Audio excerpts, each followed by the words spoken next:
Waters spreads disgusting lie about Trump. Sanders shuts her up with brutal reality check by that conservative girl.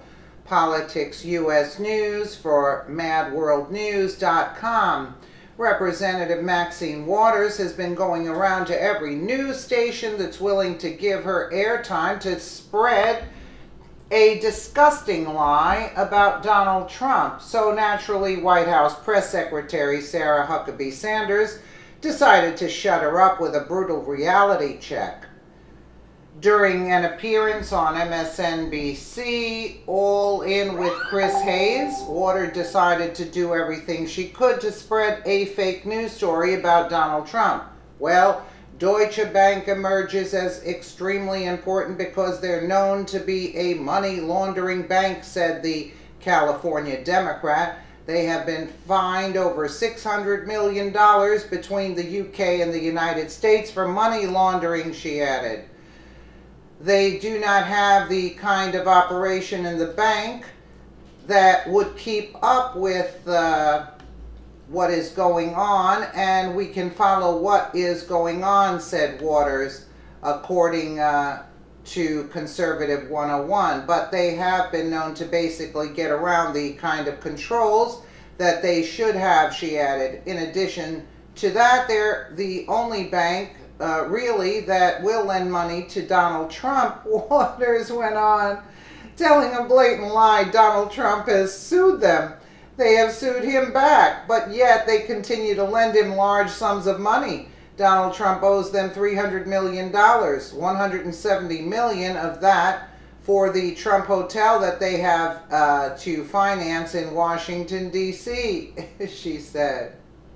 Let's take a listen. We cannot believe anything that's coming out of the White House. They're constantly lying. You have been seeking records from Deutsche Bank for a while. You wrote a letter asking for records. Why is that? Why is Deutsche Bank so crucial in your mind? Well, Deutsche Bank emerges as extremely important because they're known to be a money laundering bank. They have been fined over $600 million between the UK and the United States for money laundering.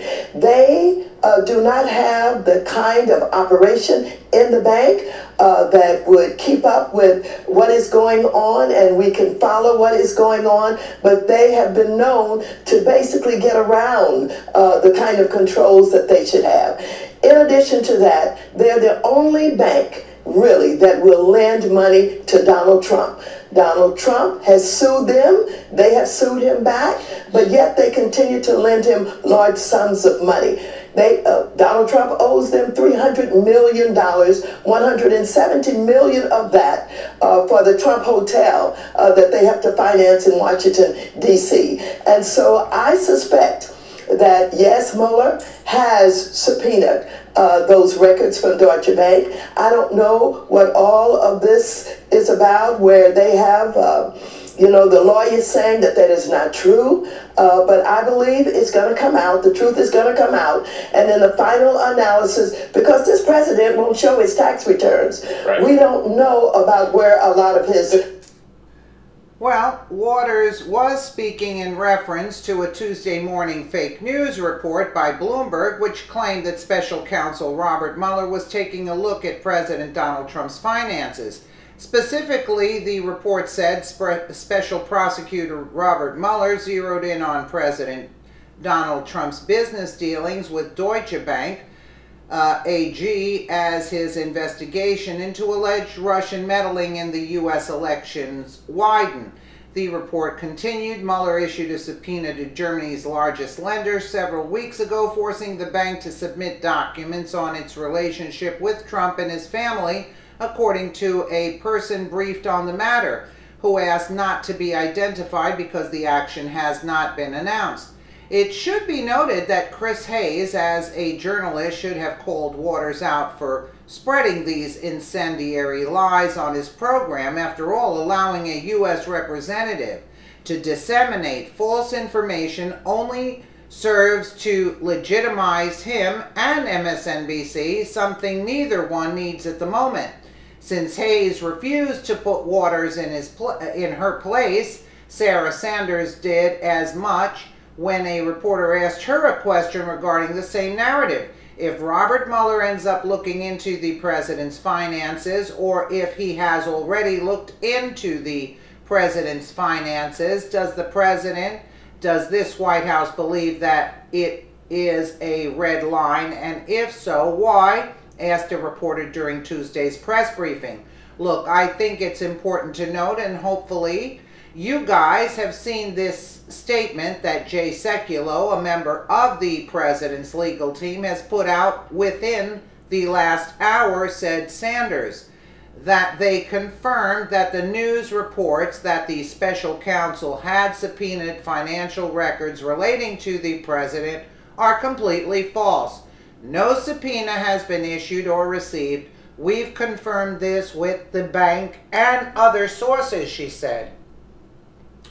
I think that this is another example of media going too far, too fast, and we don't see it going in that direction. Sanders concluded, taking a direct shot at the shoddy journalists who apparently do not do fact checking whatsoever before reporting a story. Completely false was the key phrase in Sanders' statement. In other words, there was no substance whatsoever to the fake news report surrounding Trump and Deutsche Bank, of course. That didn't stop Democrats like Waters from taking the story and running with it, though. Bloomberg retracted the story. They were forced to retract the story because it's false, this story. Coincidentally, neither Waters nor her colleagues have apologized for spreading lies about the president, nor have they taken back their statements. Isn't it ironic that these are the first culprits to cry fake news when a story surfaces, which makes the Democrats look bad, yet they are also the worst purveyors of fake news themselves?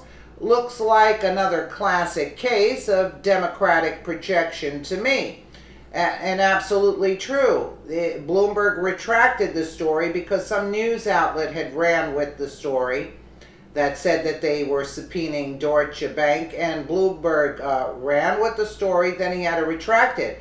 But what I'm saying is actually MSNBC, Chris Hayes, should have told Waters that the story was retracted, actually, and it's false. And by allowing Waters without telling her that this is not true news, this is what they're spreading to the liberals, and this is why the liberals believe what they're talking about, and that's why they're enraged, and that's why they think Trump is guilty, because of the false news that they're spreading. Let me know what you guys think in the comments below, and again, thank you so much for watching.